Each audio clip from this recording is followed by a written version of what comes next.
Nuestra vida cristiana es batalla y es fiesta. Tiene esa doble dimensión. Y ya os dije que si estamos al lado de Él, de Jesús, estamos bien siempre, luchando y festejando, trabajando y descansando, bregando con esfuerzo y disfrutando en su compañía, porque también hay una parte importante de alegría. La vida cristiana es de mucha alegría, gente, no es una vida tristona, ni gris ni aburrida, no, señor. La vida cristiana es de mucha alegría y de combate, de trabajo, de dinamismo, de fuerza.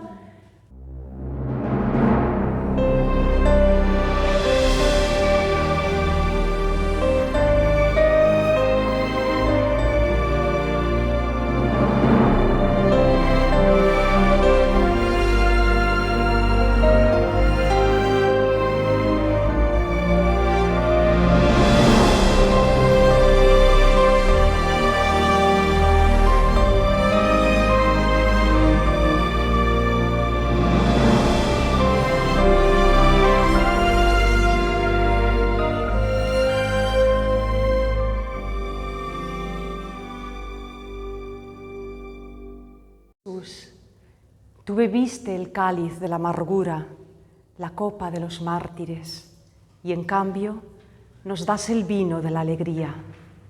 Ayúdanos a perseverar. Gracias.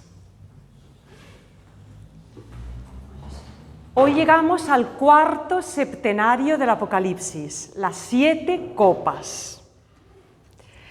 Y fijaros que la copa en la antigüedad, y hoy también, es un doble signo. Una copa significa el trofeo, la victoria, el premio.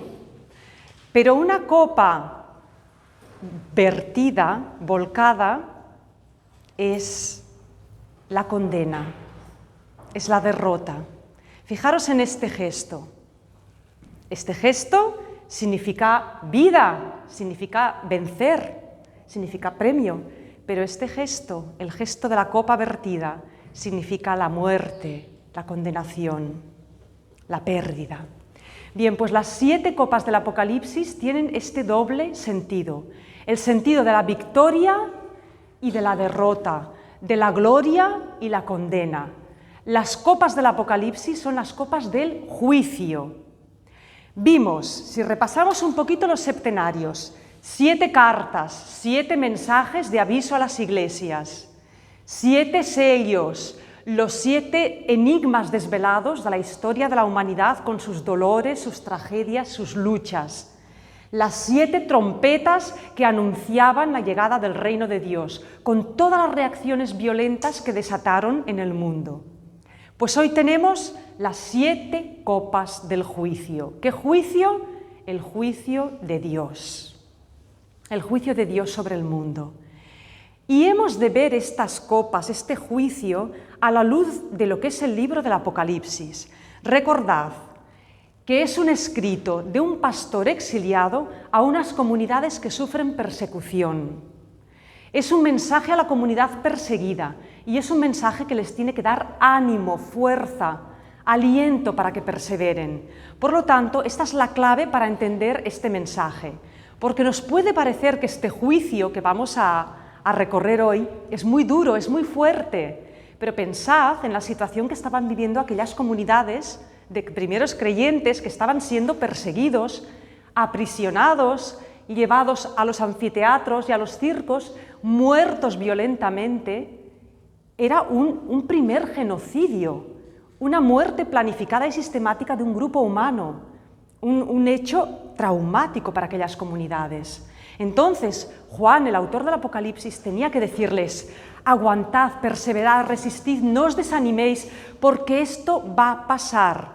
Dios hace justicia, aunque parezca que tarda. Dios hace justicia siempre. Y las copas son el juicio. Y estas copas que vamos a ver hoy van a ser copas vertidas. Como siempre, cuando empezamos un septenario hay una visión inicial. Y en esta visión inicial de hoy, que está a final del capítulo 14, aparecen 3 ángeles.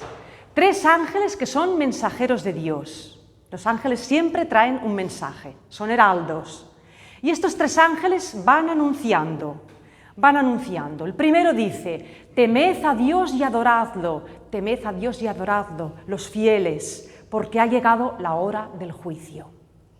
El segundo ángel tiene un mensaje más oscuro. Ha caído Babilonia la grande. Veremos qué es esta Babilonia. Ha caído.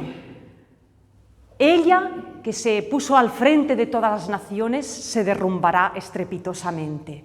Y el tercer ángel lleva un aviso. Todos los que lleven la marca de la bestia, ¿os acordáis de la marca de la bestia, la marca del imperio? Todos los que sigan ciegamente la fuerza bruta del imperio, ¡ay! Preparaos, porque si adoráis a la bestia y lleváis la marca, vais a caer con Babilonia. Será vuestra condenación. 3 ángeles que avisan. Y después se oyen en el cielo voces y cánticos de alabanza, y una voz que dice, esta es la paciencia de los santos, los creyentes, los fieles, paciencia. Y la voz dice, bienaventurados desde ahora los muertos que mueren en el Señor, es decir, los que estáis muriendo dando vuestra vida por Jesús, por la fe, felices vosotros, porque vais a ganar la vida eterna. No desesperéis. Bien, después de esto, en la visión celestial aparece una gran nube, recordad, la nube en el cielo luminosa es presencia de Dios, imagen bíblica, y en esa nube aparece, dice, como un hijo de hombre, coronado, con una corona y con una hoz en la mano.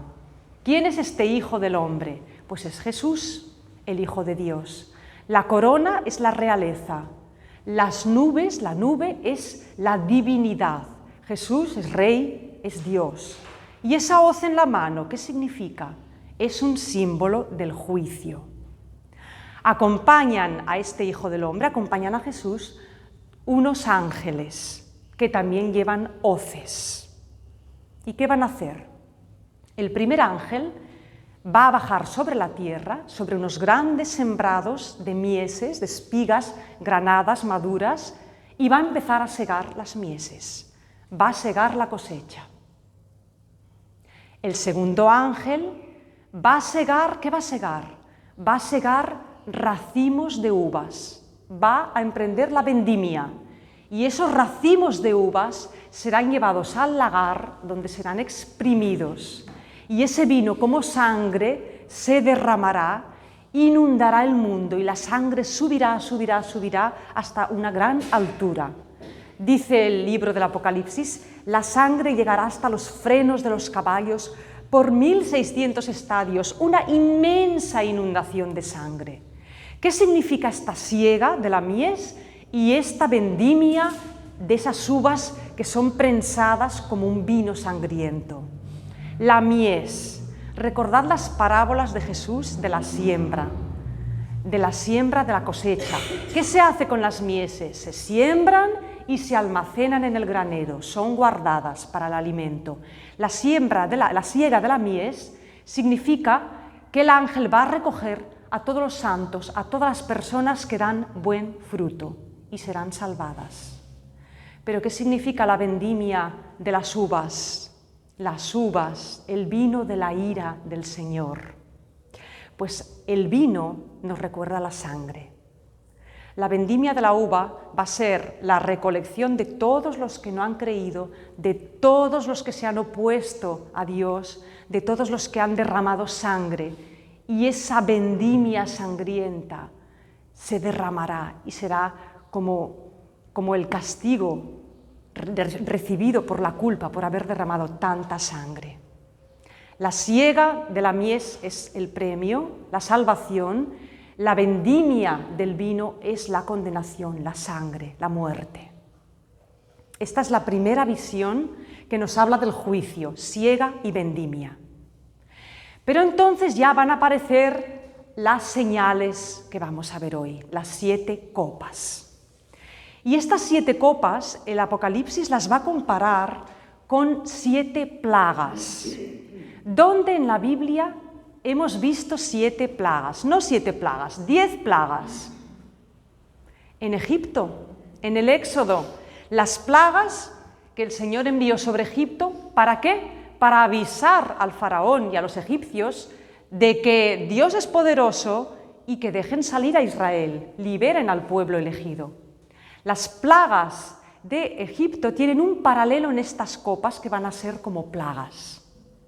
Bueno, y al mismo tiempo que se nos habla de las copas como plagas, vamos a ver una visión de un mar brillante y un pueblo junto al mar que canta el cántico de Moisés.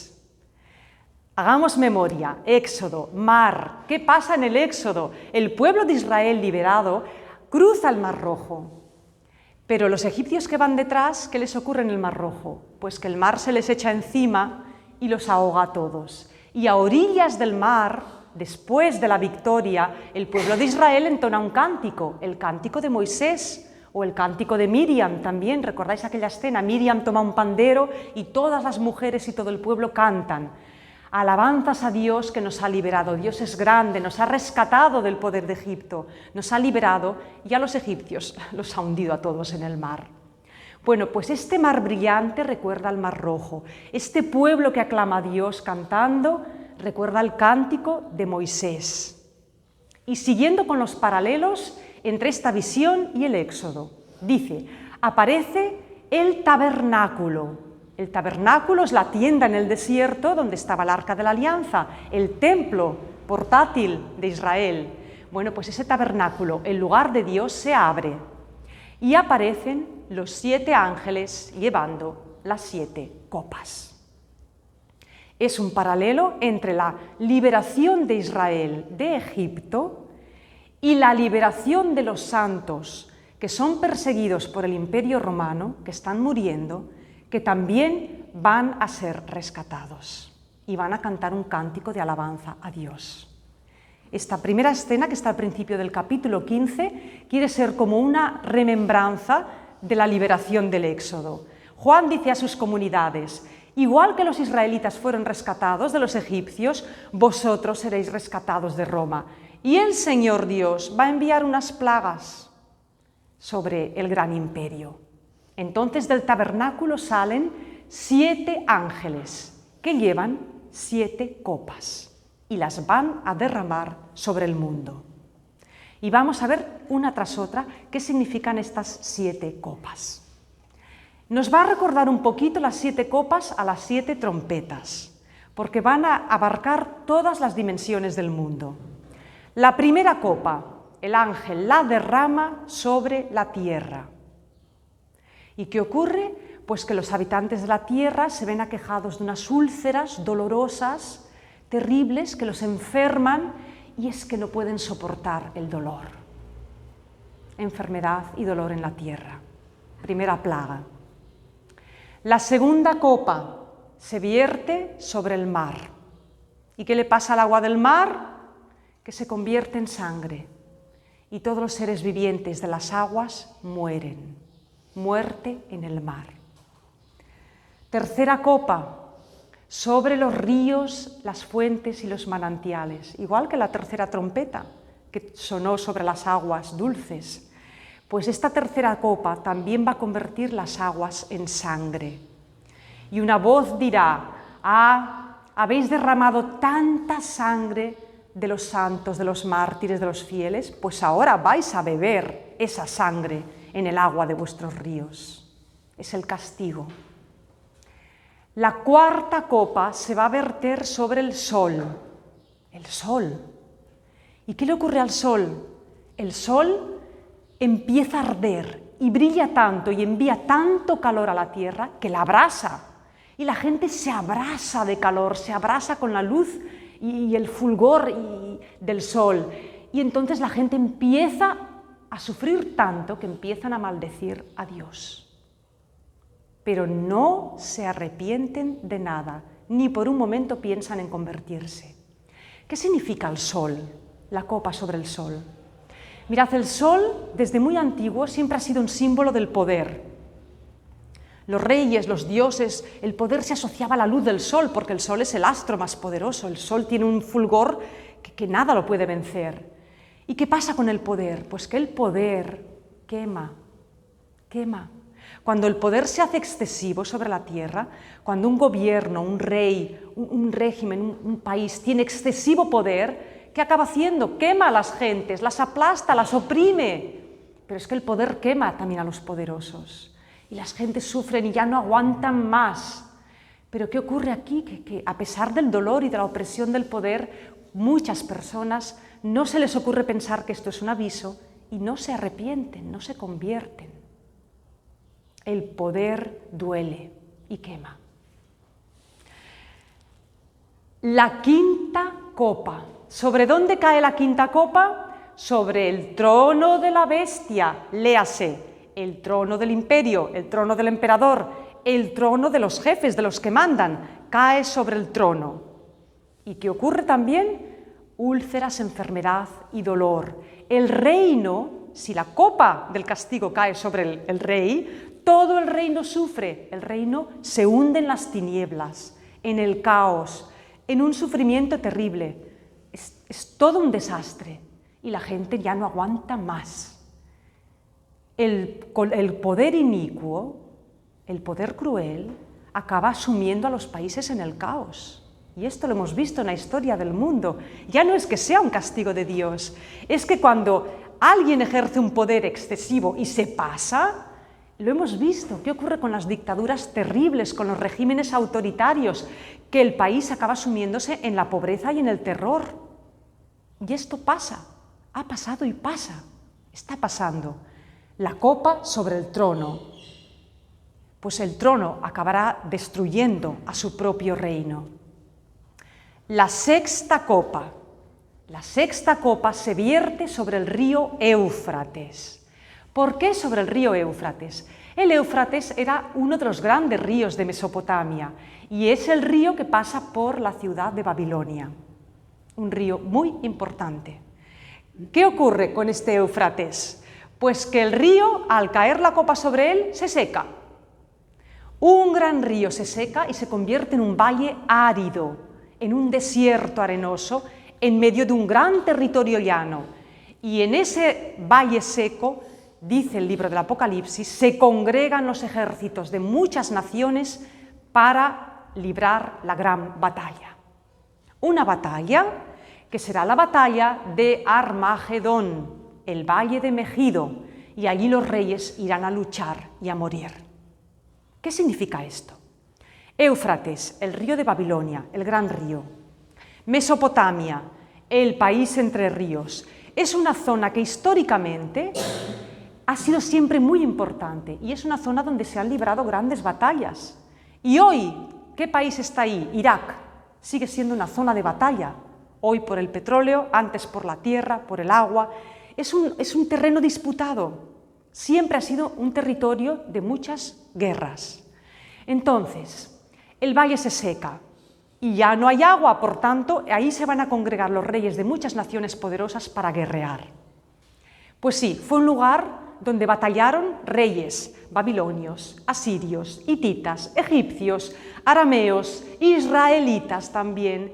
Era un territorio que históricamente conservaba la memoria de muchas batallas. Armagedón. ¿Qué quiere decir Armagedón? Armagedón es el valle de Megido. Megido era una ciudad del antiguo Israel, que está donde está Galilea hoy. Bueno, Megido está en un valle muy fértil y en Megido se habían librado grandes batallas en la antigüedad. Todo judío que se preciara tenía en su memoria a las batallas de Megido, porque en las batallas de Megido habían muerto varios reyes importantes de Israel.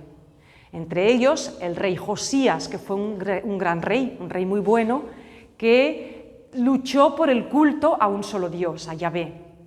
Bueno, pues Armagedón, Megido, el lugar de la gran batalla. Los judíos pensaban que en este lugar tendría lugar la batalla del fin del mundo. La batalla que daría lugar al final de una era y al inicio pues, de otra era mesiánica de paz. Cuando oímos la palabra Armagedón, pues seguramente os suena a película de cine que habla del apocalipsis o del fin del mundo, ¿verdad? Pero viene de aquí, viene de un valle el Valle de Megido, y un lugar donde históricamente se habían librado muchas batallas. Entonces, esta copa se vierte sobre el Éufrates se seca y allá va a tener lugar el escenario de una gran batalla. ¿Quién convoca la batalla? ¿Quién llama a los reyes del mundo a pelearse, todos unos contra otros? Pues las dos bestias, la bestia del imperio y la bestia cómplice de la propaganda, el poder y la propaganda. Los grandes imperios siempre han acabado provocando guerras, unos contra otros y ellos contra todos. Y esto lo vemos hoy también, hoy en día. Hoy en día hay potencias en el mundo muy poderosas que provocan guerras y que llaman a la guerra. Y que si un país muy poderoso dice, vamos a la guerra, todos sus aliados van a la guerra y se juntan. Esta sexta copa del Apocalipsis está ocurriendo hoy. Se convocan guerras. ¿Y qué ocurre? Que para justificar la guerra, porque la inmensa mayoría de las personas somos pacifistas y no queremos la guerra, ¿qué se hace para justificar una guerra? ¿Qué se hace para que la gente diga, sí, sí, vamos a luchar? Propaganda. Esta guerra es por la libertad, por la justicia, por los derechos humanos, por el bienestar, es una guerra justa, es una guerra necesaria, es una guerra inevitable, es una guerra para acabar con no sé quién. Esto lo estamos viendo ahora mismo. Las guerras se justifican con propaganda. Y por desgracia hay mucha gente que se la traga. Bueno, pues las dos bestias, el dragón, convocan esta gran batalla. Y aquí vamos a ver una imagen que quiero que os fijéis en ella, en el capítulo 15-13. De las bocas de esas dos bestias saltan 3 ranas, 3 espíritus inmundos. Son 3 ranas que van croando y llamando a la guerra. ¿Qué significa esto? Que estos grandes poderes que parecen gigantescos e invencibles, que llaman a la guerra y que provocan caos y violencia en todo el mundo, estos grandes poderes tienen un espíritu que es una miserable y pequeña rana, un sapo. Esos espíritus inmundos son sapos, son ranas. ¿Qué es una rana? Una rana es un animal un poco repugnante y pequeño. Y le das una patada y lo echas. ¿Qué nos está diciendo aquí el autor del Apocalipsis? Que esos grandes poderes están muy hinchados, pero en el fondo son espíritus pequeños, mezquinos, inmundos, que no tienen tanta fuerza. Y si hace mucho ruido, van croando como las ranas, se hinchan el buche como los sapos, pero son pequeños. Así es el espíritu del mal, los diablillos que van por el mundo campando al lado del poder de Dios. Sapos, no les tengamos miedo, son ranas. Ah, pero hacen mucho ruido. Y sí, convocan la gran batalla del fin del mundo. La sexta copa. Vamos a la séptima copa. La séptima copa se vierte en el cielo. ¿Y qué pasa en el cielo? Rayos y truenos y tempestades. Pero en el cielo está el Señor. Después de los rayos, los truenos y las tempestades se oyen voces. Se oyen voces que van a alabar a Dios. Y se oye una voz que dice una frase que quiero que os fijéis en ella. Está hecho. ¿A qué os suena esta frase? Ya está hecho. Todo se ha cumplido. Muy bien, Fidela. ¿Quién pronuncia esta frase? Jesús al morir en la cruz. Todo se ha cumplido. Todo está terminado.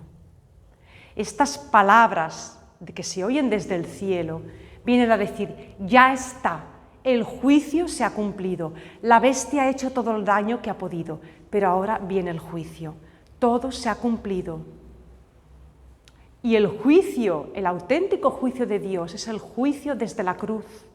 ¿Quién muere? Muere Jesús por todos. Y el juicio de Jesús resulta que nos va a traer la salvación. Será así. Bien, pues después de esta voz, en el cielo, de esos truenos. Recordad que cuando murió Jesús, todos los evangelistas lo cuentan. Hubo una tormenta, el cielo se oscureció, tronaron las nubes, cayeron relámpagos, se rasgó el velo del templo y la tierra se conmovió. Bueno, pues aquí en el Apocalipsis, haciéndonos ecos de esta escena de la muerte de Jesús, del Hijo de Dios, tenemos que la tierra se conmueve con un gran terremoto, la ciudad se parte en tres y muchas ciudades caen derrumbadas. Muere el Hijo de Dios. ¡Qué tragedia para el mundo! Cuando los poderes del mundo quieren matar a Dios, cuando los poderes del mundo quieren arrojar a Dios fuera, lo quieren borrar del mapa, el mundo se hunde en el caos, en la guerra, en la destrucción. ¿Queréis acabar con Dios? Como decía aquel filósofo, Dios ha muerto, vamos a matar a Dios. Eso es lo que intentaron hacer cuando mataron a Jesús.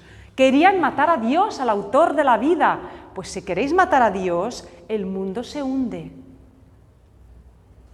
Dios, que es la raíz de nuestra vida y nuestra existencia, ¿cómo podemos cortar con Él? Quien corta con Dios está perdido, es como una hoja que se desprende de un árbol. ¿Qué les ocurre a las hojas que se desprenden? Se secan y el viento se las lleva. Si una persona corta con Dios, que es su raíz, la fuente de su vida, esa persona se la llevará el viento como a una hoja y se acabará secando. El mundo se seca y se muere, no porque Dios lo condene, sino porque Él mismo se ha autocondenado, cortando con Dios, rompiendo con Dios, intentando matar a Dios. Este es el verdadero juicio y la verdadera condena. Pero ahora vamos a entrar en una parte muy importante del libro del Apocalipsis, los capítulos 17 y 18. Ya hemos tenido las 7 copas del juicio. Pues bien, estamos en la zona del crucero de la catedral. 4 copas, 3 copas más 7, llegamos a la cúpula. 2 grandes visiones, o una grande, con 2 partes, y aquí he escrito ¡ay, ay, ay, ay! Porque ahora vienen las escenas de la gran prostituta, la gran Babilonia, o la gran ramera, como la llaman en algunas Biblias, y su condenación. Vamos a ver qué ocurre. Viene un ángel y le muestra a Juan, ven que te voy a mostrar el juicio de la gran prostituta. ¿Y qué ve Juan? Ve en la gran ciudad una mujer que está sentada sobre la bestia de 7 cabezas. 7 cabezas con 10 cuernos. Y esta mujer va vestida de púrpura, el tejido más caro, el tinte más lujoso de la antigüedad, cubierta de joyas de oro, y también lleva una copa rebosante de vino, el vino de la prostitución, dicen. Y esta mujer está embriagada de ese vino, invita a beber a las gentes, y todas las gentes se dejan embriagar por ese vino de la prostitución. ¿Qué significa todo esto? La gran prostituta, la bestia, las cabezas, los cuernos, la copa, el vino, todo tiene una explicación. La gran prostituta, que se la llama Babilonia, es Roma, es el Imperio Romano. Es así, es un nombre en clave para designar la ciudad, la capital del imperio que está oprimiendo a los cristianos perseguidos. La prostitución, ya os he explicado que en clave bíblica y del Apocalipsis, la prostitución es la idolatría. En este caso, Roma adora a muchos dioses, pero lo más grave de todo es que adora al emperador y obliga a los cristianos a adorar al emperador. Esta es la gran prostitución. El vino de la prostitución es el culto al emperador. Y todas las gentes que beben de ese vino y se embriagan de ese vino son las gentes que acatan y adoran al emperador y además están felices porque la gran Roma es rica y opulenta. ¿Por qué viste de púrpura? La púrpura, el color de la sangre, porque este imperio, este gran imperio, se ha levantado sobre la sangre de muchos, sobre la guerra, sobre la destrucción, sobre la violencia. ¿Por qué cubierta de joyas de oro? El oro es la riqueza. ¿Pero qué clase de riqueza es la riqueza que afluye a Roma? Una riqueza ganada con guerras y conquistas, una riqueza obtenida a base de explotar, a base de esclavos, a base de oprimir a otros pueblos. La púrpura de la violencia, el oro de la explotación. ¿Y cuántos imperios y potencias hoy no se están enriqueciendo exageradamente a base de guerras y de explotar? Lo estamos viendo ahora. ¿Por qué creéis que se libran guerras hoy en el mundo? Porque son un negocio inmenso para algunas personas y algunos grupos. ¿A costa de qué? De sangre. ¿Por qué hay personas, grupos, empresas, corporaciones que se enriquecen de manera desmesurada? Porque hay gentes explotadas en el mundo, trabajando como esclavos, muriéndose, sudando, para que otros se enriquezcan. Esta es la púrpura y este es el oro de la gran prostituta, la violencia y la explotación. No me digáis que no es actual. Y esto estaba pasando en Roma y por desgracia sigue pasando hoy. Entonces, otra imagen, esta púrpura también nos recuerda la sangre. ¿Qué ocurría en Roma? Que estaban muriendo los creyentes en Jesús, estaban derramando su sangre y las gentes llenaban los anfiteatros. A miles, un anfiteatro como el Coliseo. ¿Quiénes habéis estado en Roma? Recordad el Coliseo, imaginároslo como un estadio de fútbol lleno, abarrotado de miles de personas que van a ver un espectáculo de fieras. ¿Y qué van a ver allá? Pues unos cuantos leones y leopardos y osos descuartizando y devorando a unos pobres inocentes. Un espectáculo cruel y sangriento, brutal. Y el público enardecido, gritando, sí, sí, más, queremos más! Esta es la gran idolatría y el vino de la prostitución, ese público ciego, sordo, insensible, disfrutando con esos espectáculos sangrientos. Y podemos pensar, pero qué bárbaros eran estos romanos. Pues mucha gente, la gente normal del pueblo disfrutaba con estos espectáculos. Y esto, los cristianos, no es de extrañar que lo escriban y lo describan de esta manera. Es una sangre inicua, ¿cómo se puede disfrutar con la sangre ajena? Esto es terrible, este es el vino de la prostitución y se embriaga el pueblo con ese vino de la violencia tan horrible. Pero ¿qué va a ocurrir? Segunda parte, el ángel le dice a Juan, yo te voy a explicar. Esta mujer que se regodea como una reina en su vino, en su púrpura y en su oro, esta mujer se cree que es una diosa, que tiene mucho poder, es una blasfema, va a caer. Su riqueza la van a expoliar, su oro va a desaparecer, esa sangre inundará la ciudad. Todo esto va a acabar y las gentes dejarán de adorarla. ¿Por qué está sobre una bestia de 7 cabezas? Esas 7 cabezas, lo explica el libro del Apocalipsis, pues son los 7 primeros emperadores de Roma, son las 7 colinas de Roma. Roma es la ciudad de las 7 colinas. Y esos 10 cuernos, pues los 10 grandes reinos sometidos por Roma. Está clarísimo que la bestia y la mujer representan Roma y el imperio. Es esto. Entonces, esta bestia tan poderosa, esta mujer, este imperio, todo esto se va a acabar. Y ahora vamos al capítulo 18. Ahora hemos visto al gran imperio regodeándose en su poder, derramando sangre y lleno de riqueza. Bueno, pues ahora vamos a ver su caída, su condena, su castigo. Pues bien, dice, baja del cielo un ángel con gran poder y clama con gran voz diciendo, ha caído Babilonia la Grande, y ha venido a ser un albergue de demonios y de espíritus inmundos, refugio de aves impuras y abominables. ¿Qué quiere decir esto? Todo imperio cae. Y Roma, todos lo sabemos por la historia, esa Roma tan poderosa cayó. ¿Qué son esos demonios y esos espíritus abominables que campan por Roma? Pues son los falsos dioses, son los ídolos, es el culto a los dioses paganos, se refiere a esto. Pero es que al final, ¿qué pasó con Roma? Roma en el siglo I todavía era una ciudad, 1 millón de habitantes, muy opulenta, muy rica, muy espléndida, pero donde también vivía mucha gente pobre. Pero al cabo de unos siglos, cuando Roma empezó a decaer, aquello era una ruina. Y cuando los bárbaros empezaron a invadir toda Europa y conquistaron y invadieron Roma también, Roma se convirtió en una ciudad devastada, empobrecida, la mitad de los edificios en ruinas, una miseria.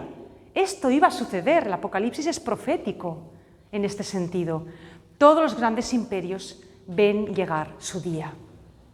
Entonces, en esta caída de Babilonia, en este capítulo 18, vamos a escuchar el ay 3 veces. Recordad que el 3 en la Biblia es totalidad.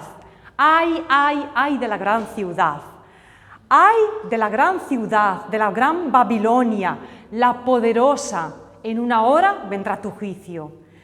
Todos los mercaderes que venían, todas las riquezas que llenaban tus calles, tus almacenes, oro, joyas, tejidos. Bueno, aquí veis una descripción prolija de toda la abundancia y la opulencia de las riquezas que afluían a Roma. Pues todo eso se acabó, desaparecerá. Hambre vas a ver. Ay, ay de la ciudad grande que se vestía de lino, de seda, de escarlata. Acabarás arrasada y devastada. Y las gentes es que ni querrán acercarse a ti. Ay, ay de la ciudad grande que enriquecía a los navegantes y a los marineros. Ahora nadie querrá acercarse a tus costas. Ay, ay de la gran Babilonia, todos llorarán sobre tus ruinas. Este capítulo del Apocalipsis es muy profético, enlaza con la literatura de los profetas de la Biblia. No sé si recordáis cuando estudiamos Jeremías y Ezequiel, estos profetas tienen capítulos enteros dedicados al ay, ay, ay de Egipto, de Babilonia, de Tiro, de Sidón, de las grandes ciudades enriquecidas, a veces injustamente, que se enorgullecían de su opulencia y de su poder, y que todas acabarían arrasadas, conquistadas por los enemigos. El problema de los imperios es que no son eternos, no duran. Pues este capítulo 18 es el ay, ay, ay por la ruina de la gran Babilonia. ¡Ay Roma que te has embriagado de la sangre de los creyentes! Un día vas a ver tu ruina. Y así fue. Y en cambio, ¿qué sucedió en Roma? ¿Qué es Roma hoy? Hoy Roma es la sede de la Iglesia, es la capital del cristianismo, al menos de la Iglesia católica. Bueno, pues que el Imperio Romano cayó, pero no la Iglesia. El cristianismo perduró, prevaleció y gracias al cristianismo se salvaron muchas vidas, se preservó la cultura antigua, se consiguió paliar en mucho las bárbaras invasiones que hubo entre los siglos V, VI y VII.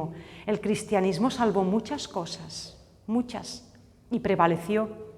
Lo que pasa es que luego con el paso de los siglos, pues la Iglesia también acabaría cayendo en la tentación de Babilonia. También, ya lo hemos visto cuando vimos las cartas a las iglesias. Pero ahora estamos en el siglo I. ¡Ay, la gran Babilonia!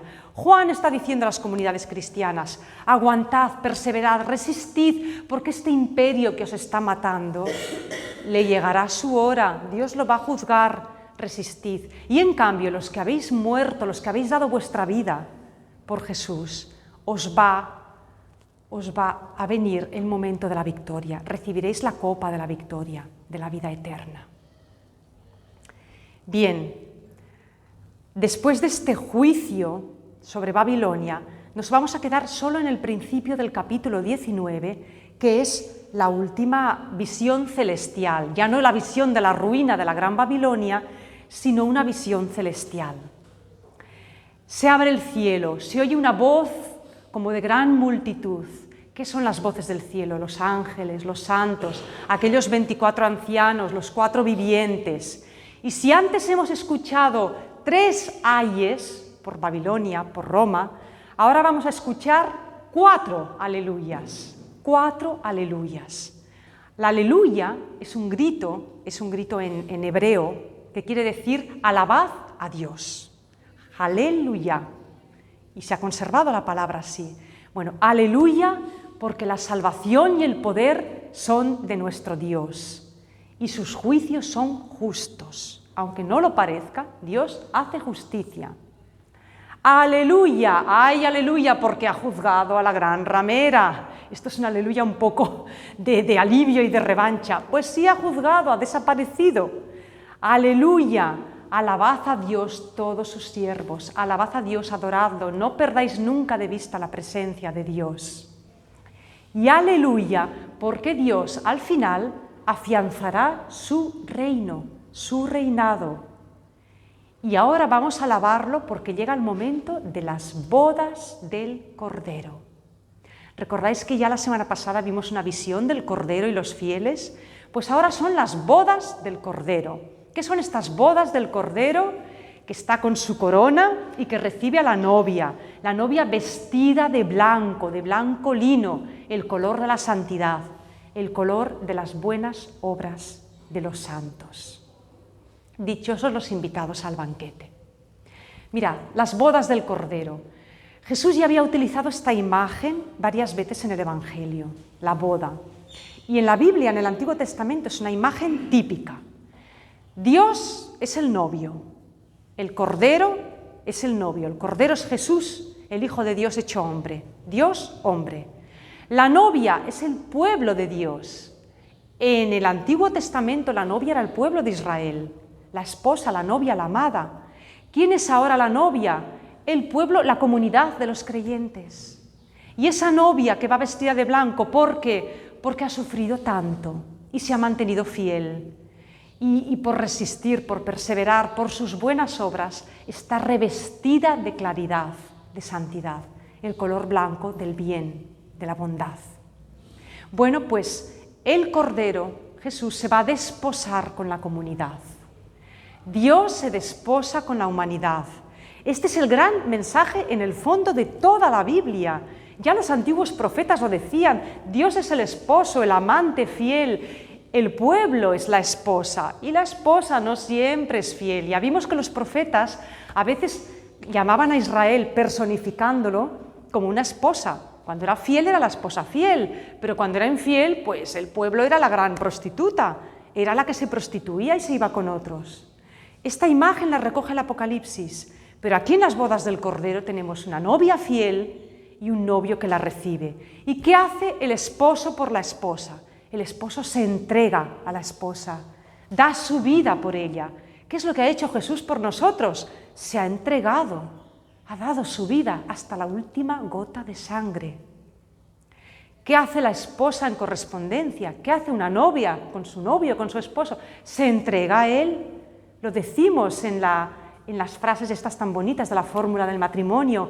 Yo me entrego a ti como esposa. La esposa se entrega al novio, da su vida por él. De la misma manera que Jesús en la cruz dio su vida, los mártires dieron su vida por Jesús. Los mártires son la esposa fiel. Jesús, nos has dado tu vida eterna. Nosotros, por serte fieles, no nos importa dar la vida. Y la damos y la entregamos. Es el matrimonio, la unión perfecta, la entrega mutua. Dios se nos entrega, nosotros nos entregamos a Él. Pero es que esto va por los primeros cristianos y va por nosotros. Dios quiere ser nuestro novio. Dios se nos da siempre. Jesús se nos sigue dando hoy en la Eucaristía, en la comunión. Jesús quiere entregarse a nosotros. ¿Qué quiere de nosotros? Sed mi novia, mi amada, mi amor, dejar que yo me entregue. Y nosotros, ¿dónde está nuestra plenitud? Que le correspondamos, que digamos, Jesús, soy tuya, tómame, yo también me entrego. ¿Qué dijo Jesús en el Evangelio? El que quiera preservar su vida, guardársela, la va a perder miserablemente. El que dé su vida por mí, la ganará y ganará una vida eterna. Una vida que no tiene color, no tiene comparación, una vida hermosa, es la vida del que se entrega. Pero esto lo sabemos todos, cómo nos sentimos cuando nos damos a los demás, cuando damos algo de nosotros, cuando hacemos algo por los otros. Nos sentimos bien, sentimos que nuestra vida tiene una fuerza, tiene un sabor, tiene una densidad que no la tiene la vida del egoísta, que se encierra en sí mismo, en sus cositas. La vida eterna es darse, como lo hizo Jesús. Él es el primero que lo hace, el primero que da el paso y nos enseña. Y el Apocalipsis que nos dice, estáis todos invitados a esta boda, todos sois novias y novios del Cordero. Dejaros invitar, acudid al banquete, dejaros amar y dad vuestra vida por Él y por el bien. Y si entregar vuestra vida por el bien os supone un sacrificio, un esfuerzo, un ir a contracorriente de todos estos poderes y bestias del mundo, tranquilos, porque el Señor es grande y poderoso y os dará la copa de la victoria, el vino de la alegría, la salud, la salvación, la vida.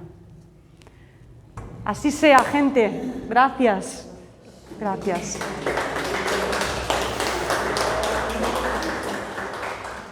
Tenemos 5 minutitos, si alguien quiere hacer alguna pregunta. Pues yo lo que digo que hasta llegar aquí cuánto sufrimiento, porque ahora sí la copa, pero y todo, y seguimos sufriendo. Seguimos sufriendo. Muchísimo sufrimiento para llegar a esta copa. Mirad, esta doble dimensión de la copa, la victoria y la condena, el sufrimiento, Jesús lo decía, el cáliz del dolor, pero también el cáliz de la fiesta, el brindis de la alegría. Esta doble dimensión de sufrir y festejar es la dimensión de los cristianos. Es así. Nuestra vida está hecha de una batalla, la batalla con el mundo, el bregar de cada día. Intentar hacer las cosas bien es una lucha cada día, pero esa lucha nos mantiene vivos. Pero nuestra vida tiene otra dimensión, que es la fiesta, es el banquete de bodas. Nosotros los cristianos cada domingo, y si queremos cada día, podemos ir a misa, tenemos una dimensión de fiesta, y en esa fiesta Jesús se nos da. Cada misa en el fondo es una boda del Cordero. Le llamamos Cordero a Jesús, Cordero de Dios que quitas el pecado del mundo. Ven a nosotros, danos tu paz. Nuestra vida cristiana es batalla y es fiesta. Tiene esa doble dimensión.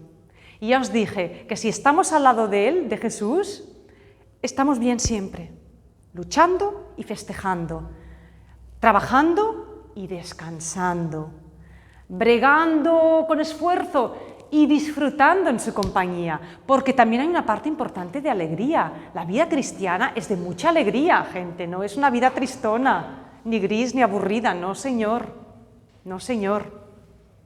La vida cristiana es de mucha alegría y de combate, de trabajo, de dinamismo, de fuerza. Y si nos falta fuerza, Señor nuestro, danos tu vino, tu sangre, tu carne, tu cuerpo. Es así, nos lo da todo, lo tenemos todo con Él. Los primeros cristianos nos parecen heroicos, pero eran gente como nosotros. Ya lo vimos en los Hechos de los Apóstoles, las comunidades tenían problemitas también. Eran gente como nosotros. Estaban enamorados. Y esto a los romanos, sí, las multitudes llenaban los anfiteatros y gritaban y la sangre, pero había gente que se quedaba muy impactada, muy impresionada. Decían, ¿cómo pueden morir así? Mueren porque no quieren dejar de creer en su Dios, porque no quieren adorar al emperador. ¡Caramba! Esta gente son héroes, son muy valientes. Los primeros cristianos tenían fama ¿de qué? De que no tenían miedo a la muerte. Y todo el mundo temía la muerte. No tenían miedo a la muerte. Los llevaban al anfiteatro, se arrodillaban y se ponían a cantar salmos. Antes de morir. Cantaban antes de morir. ¿Sabéis lo que es eso? Pues que mucha gente quedaba tocada. Y por eso hubo tantas conversiones. Cada vez que había una oleada de persecuciones, después resulta que las conversiones y los convertidos y los cristianos brotaban como setas. Porque la gente decía, algo muy grande creen esta gente, en algo muy fuerte, creen para estar así. Y los cristianos decían, no en algo, en alguien creemos, en alguien que está vivo y que está ahí con nosotros. Es así. Nosotros tenemos que dar en el mundo testimonio de alegría y de estar ahí en nuestro lugar, ayudando a la gente, sonriendo a pesar de los pesares. Jesús, ¿querías preguntar algo?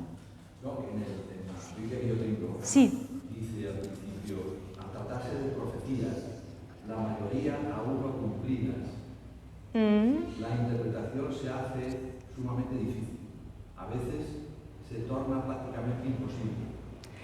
Bueno, en aquel tiempo, claro, Roma no había caído, Roma estaba en su esplendor, pero muchas de estas profecías se han cumplido y se siguen cumpliendo y se van cumpliendo a lo largo de la historia.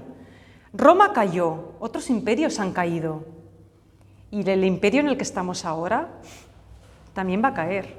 Es que está llena de simbolismo. Es simbólico. Entonces, ¿qué pasa? Que los símbolos valen para todas las épocas. Tienen un valor imperecedero. Sí. Pero hay que ser muy experto para... Bueno, para eso están los biblistas, los estudiosos. Piensa que muchos de estos símbolos vienen de la Biblia, del Antiguo Testamento, de los profetas. Claro, entonces si tú ya sabes cómo escribían los profetas y qué símbolos utilizaban, y luego, si conoces la historia del momento, atas cabos. Ahora, también piensa que la interpretación de estos símbolos pues lleva 2000 años haciéndose. Los biblistas hoy pueden interpretar mucho más que hace unos siglos. Pero bueno, ya en tiempos de los primeros cristianos ya se interpretaban estas profecías. El mismo libro lo dice, algunas cosas ya el propio libro del Apocalipsis y atrás interpreta él. Yo os diría que leáis estos textos, primero, dejaros llevar por la imaginación, disfrutad con las imágenes y luego pensad, ¿a mí esto cómo me resuena? ¿Qué me dice? Porque todos tenemos una sensibilidad. La imaginación es muy poderosa. Cuando dejamos que nos toque la imaginación, la sensibilidad nos hace conectar ideas y podemos ver cosas. Vamos, yo leo el Apocalipsis ahora y pienso, pero es que esto está pasando ahora, está pasando en el mundo. Supongo que con las comparaciones que os hago lo vais viendo, ¿no? Pero es que todo lo que dice el Apocalipsis ha pasado, está pasando y pasará. Las caídas de los imperios, las guerras, las crueldades, el poder de la fuerza, de los ejércitos, el poder de la propaganda, el poder del engaño. Y luego, pues la riqueza injusta, pues esto sigue ocurriendo. Hay mucha riqueza injusta en el mundo. Pero, ¿qué les pasa a los grandes imperios? Pues no hace falta que vengan los ángeles con las copas a condenar. Los grandes imperios se pudren por dentro. Cuando se barre a Dios de la escena, lo que os he dicho antes, las cosas se pudren.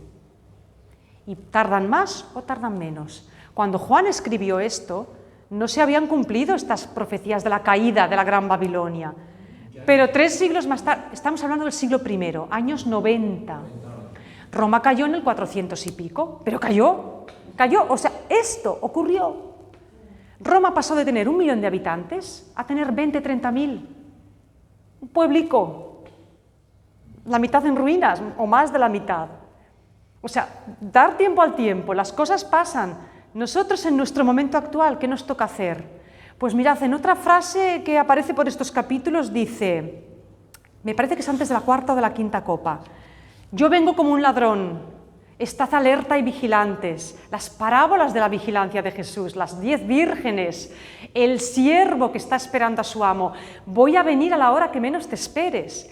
Pues los cristianos hemos de estar despiertitos, vigilantes y atentos a las necesidades del mundo de hoy y a las necesidades que nos rodean. Y ser prudentes, ser previsores y estar preparados, porque las olas vienen. No es lo mismo si estás de espaldas y te viene la ola y te arrolla, que si la ves venir de cara y ya sabes qué tienes que hacer cuando viene la ola. Agacharte, apartarte, como hace un buen surfista. ¿Qué hacen los surfistas? Se agachan y cruzan la ola. ¿Qué es agacharse? Humildad y prudencia. Bueno, tenemos consejo pastoral, hasta aquí la clase de hoy, ya nos queda, estamos acercándonos al final, al apoteósico final del Apocalipsis.